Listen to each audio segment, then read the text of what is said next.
Welcome to the quiz 2A civics संविधान की प्रस्तावना। चलिए इस क्विज को स्टार्ट करते हैं। Everyone starts. Okay, start quiz पर क्लिक करते हैं और सभी लोग अपना अपना नाम टाइप कीजिए। मैं अपना टाइप कर रहा हूं और अपना ईमेल आईडी डालेंगे और मोबाइल नंबर देंगे, ईमेल आईडी, ताकि आपका रिजल्ट आपके मेल पर आ जाए। Okay, start. भारतीय संविधान के किस भाग को उसकी आत्मा को आख्या प्रदान की गई है? एक बार फिर से क्वेश्चन सुनेंगे। भारतीय संविधान के किस भाग को उसकी आत्मा को आख्या प्रदान की गई है? जवाब दीजिए। सभी लोग अपने अपने मोबाइल से जवाब देंगे।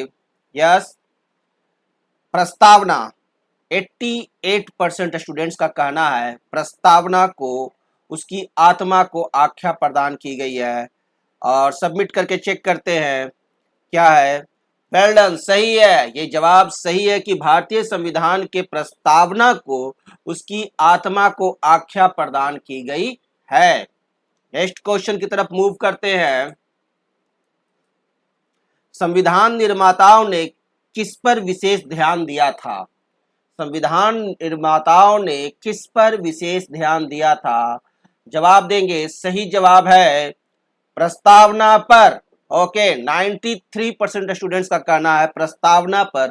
संविधान निर्माताओं ने प्रस्तावना पर विशेष ध्यान दिया था, 93% स्टूडेंट्स। और कंप्यूटर भी जवाब दे रहा है सेम, सही जवाब है। तो नेक्स्ट क्वेश्चन के लिए अब हम लोग मूव करते हैं, कंटिन्यू क्लिक करेंगे। भारत में जनप्रिय संप्रभुता है क्योंकि भारत के संविधान की प्रस्तावना शुरू होती है इन शब्दों से। बताएंगे कौन सा होगा इन चारों में से ऑप्शन सही। भारत में जनप्रिय संप्रभुता है क्योंकि भारत के संविधान की प्रस्तावना शुरू होती है इन शब्दों से, हम भारत के लोग से। वेरी गुड, 99% स्टूडेंट्स का कहना है। चलिए सबमिट करते हैं, सही जवाब है। Very good, well done. Next question की तरफ बढ़ते हैं। भारत को गणतंत्र क्यों कहा जाता है? जवाब दीजिए। भारत को गणतंत्र क्यों कहा जाता है? क्यों कहा जाता है? फर्स्ट ऑप्शन होगा। चलिए चेक करते हैं कितने परसेंट स्टूडेंट्स हैं। 93% स्टूडेंट्स। यहां राज्य का प्रमुख निर्धारित अवधि के लिए निर्वाचित होता है। अच्छा, यहां जो है राज्य का प्रमुख निर्धारित अवधि के लिए निर्वाचित होता है, इसीलिए भारत को गणतंत्र कहा जाता है। चेक करते हैं और कंप्यूटर महोदय का भी यही कहना है, सही जवाब। नेक्स्ट क्वेश्चन की तरफ मूव करेंगे। भारत है एक, क्या है भारत? बताइए इनमें से कौन सा ऑप्शन सही होगा। भारत क्या है? धर्मनिरपेक्ष राष्ट्र। चलिए 100% स्टूडेंट, सभी लोगों का कहना यही है, धर्मनिरपेक्ष राष्ट्र है भारत। ओके, न हिंदू का न मुसलमान का, धर्मनिरपेक्ष राष्ट्र सही जवाब है। नेक्स्ट क्वेश्चन है, धर्मनिरपेक्ष का अर्थ है, क्या अर्थ है? बताइए धर्मनिरपेक्ष का अर्थ। चारों ऑप्शंस पढ़ेंगे और जवाब देंगे। धर्मनिरपेक्ष का अर्थ है, समझ करके ध्यान देंगे, सभी धर्म का महत्व स्वीकार करना। 88% स्टूडेंट्स का कहना है सभी धर्मों का महत्व स्वीकार करना। मेजोरिटी है इसलिए सही आंसर होगा और ये सही है। Very good, well done. Next question, Bharat एक धर्मनिरपेक्ष राज्य है, इसका मतलब है कि भारतीय राज्य क्या है? बताइए। भारत एक धर्मनिरपेक्ष राज्य है, इसका मतलब है कि भारतीय राज्य, ऑप्शंस पढ़ेंगे और जवाब देंगे कौन सा सही है। किसी निश्चित धर्म का समर्थन नहीं करता है। अच्छा, भारत एक धर्मनिरपेक्ष है, इसका मतलब है कि यह किसी निश्चित धर्म का समर्थन नहीं करता है। 93% स्टूडेंट्स इस जवाब को दे रहे हैं और इस जवाब से समर्थन करते हैं और ये सही ऑप्शन है। Very good, well done. Next question, गणतंत्र होता है, गणतंत्र क्या होता है? जवाब देंगे। राज्य जहां पर अध्यक्ष वंशानुगत रूप से न हो। अच्छा, गणतंत्र वह होता है राज्य जहां पर अध्यक्ष वंशानुगत रूप से न हो। 97% स्टूडेंट्स जवाब दे रहे हैं इसे। वेरी गुड, सही पढ़ करके सही तरीके से जवाब देंगे सभी लोग। निम्न में से वे दो शब्द कौन से हैं जिनका समावेशन 42वें संशोधन द्वारा संविधान की उद्देशिका में किया गया था। ध्यान देंगे, वे दो शब्द कौन से हैं जिनका समावेशन 42वें संशोधन द्वारा संविधान की उद्देशिका में किया गया था। प्रभुत्व संपन्न लोकतांत्रिक 89% स्टूडेंट्स का कहना है और ये सही जवाब है। नेक्स्ट क्वेश्चन के लिए हम लोग मूव करते हैं। भारतीय संविधान की प्रस्तावना में भारत को किस रूप में घोषित किया गया है? भारतीय संविधान की प्रस्तावना में भारत को किस रूप में घोषित किया गया है? जवाब देंगे, एक प्रभुत्व संपन्न समाजवादी धर्मनिरपेक्ष प्रजातांत्रिक गणराज्य के रूप में। 99% स्टूडेंट्स का कहना है कि भारतीय संविधान की प्रस्तावना में भारत को एक प्रभुत्व संपन्न समाजवादी धर्मनिरपेक्ष प्रजातांत्रिक गणराज्य के रूप में स्वीकार किया गया है, घोषित किया गया है।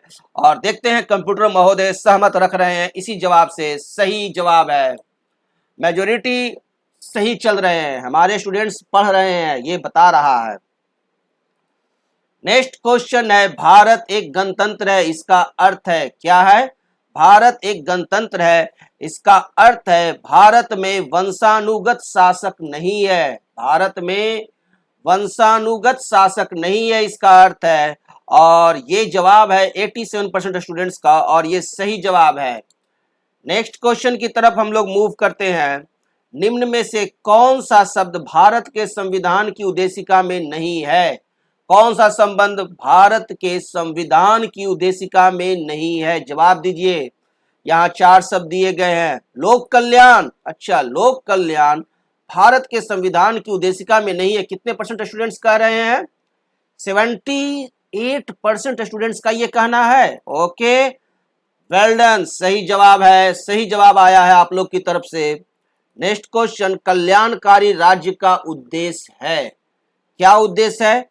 कमजोर वर्गों के कल्याण का प्रबंध करना। ओके, कितने परसेंट स्टूडेंट्स हैं? 97% स्टूडेंट्स का कहना है कि कल्याणकारी राज्य का उद्देश्य है कमजोर वर्गों के कल्याण का प्रबंध करना और ये सही आंसर है। नेक्स्ट क्वेश्चन, भारत को एक गणराज्य मुख्य रूप से माना जाता है क्योंकि भारत को एक गणराज्य मुख्य रूप से माना जाता है क्योंकि, जवाब दीजिए जल्दी से अपने अपने मोबाइल स्क्रीन पर जवाब देंगे, जल्दी हरी अप।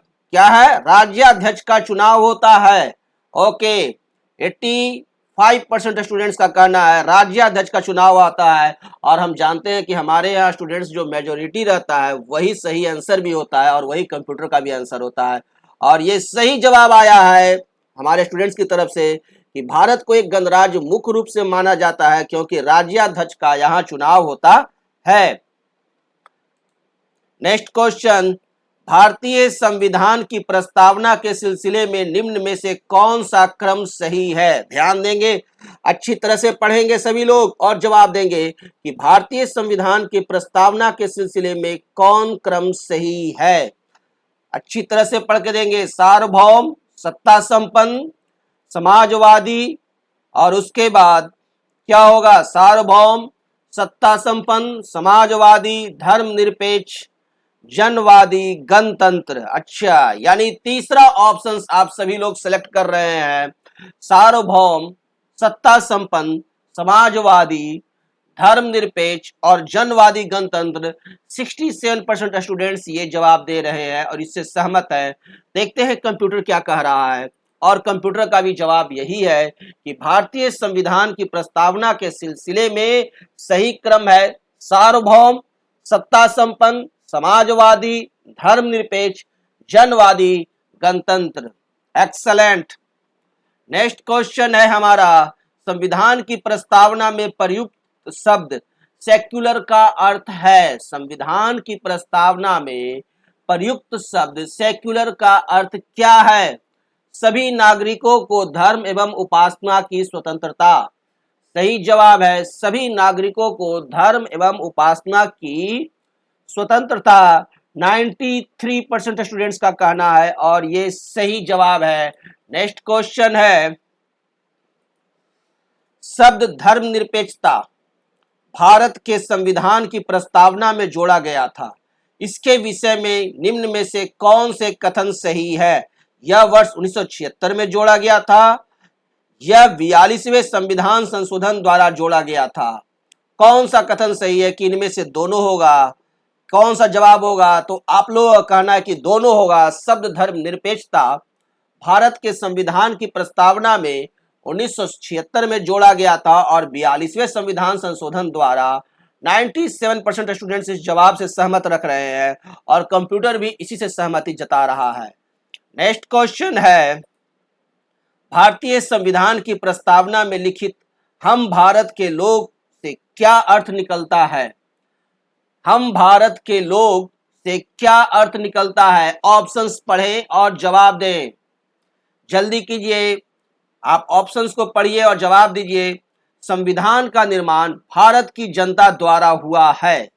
हम भारत के लोग से अर्थ निकलता है संविधान का निर्माण भारत की जनता से द्वारा हुआ है, पर सहमत कर रहे हैं 87% students and this is correct answer. Well done. We move to next question. समाजवाद का अर्थ है, क्या अर्थ है समाजवाद का? जल्दी से बताइएगा, चारों ऑप्शंस देखिए। समाजवाद का अर्थ है सामाजिक न्याय।